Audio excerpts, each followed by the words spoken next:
I'm going to go the sad route. So I think that one of the hardest things for me was that when we grew up, we had a nanny who took care of us part-time, and she passed away when I was about 16.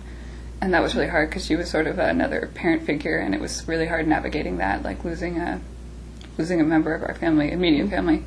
That was really hard, but I found that there was a lot of strength in our relationship, and that that you were a good leader through that. Like, there was no way, I mean, I don't remember Heinz dying when I was really little, so... Yeah, you were 4 when exactly. my dad died. So I didn't have any role models for how to deal with that sort of grief, so I think that was really helpful to watch how strong you were through it and how much you were able to deal with it and also move forward with your life when I felt like I was sort of wallowing in it, so that was really good. Well, it was a hard time. She died unexpectedly. She'd been our nanny in various forms, live in, live out, since Danielle was a year old, so before Jeanette was even thought of, and through a lot of changes through those many years, So and she died unexpectedly, so it was just a really hard time. And she was essentially their mom. I worked full time. I had lots of different forms of child care, of which she was a component, but and she wasn't, by the time they were.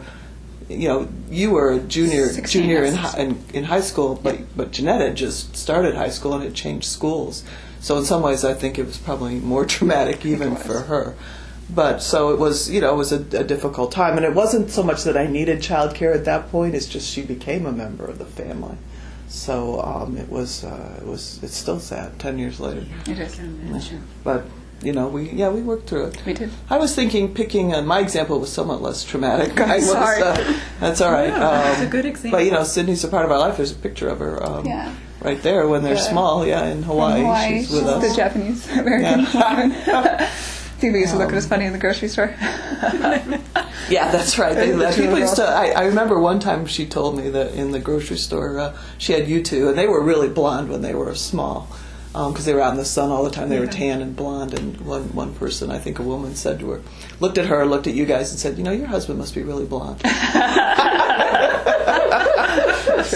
Yeah, she was like their mom. I mean, it was like losing, not just a caregiver, but another member of the family, and like their mom, she spent more time with them than I did because I was working full time through many of the years that they were growing up. So. Yeah. What was your pick? So my example was more picking colleges, and both of you guys came down to two colleges, 2 finalists. We looked at, she described one trip. We looked at 25 or 30 colleges between the two of them, and they both came down to 2 very different schools.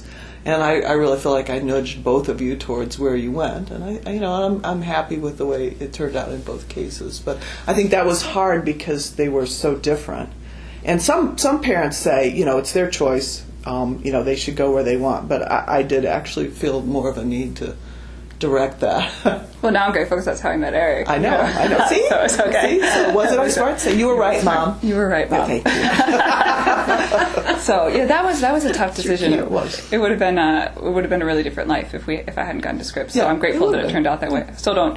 I'm not 100% that was my favorite college experience. I think that there would have been others where I would have been maybe slightly happier, but I think the end result is definitely worth it. So I'm quite happy with Eric and with my degree and stuff like that. But that was definitely a hard decision at the time. I had no idea. I thought, you get the acceptance letter and you go, and we saw all these great colleges and I would know right away. But it really was a tough decision to navigate through. So, yeah.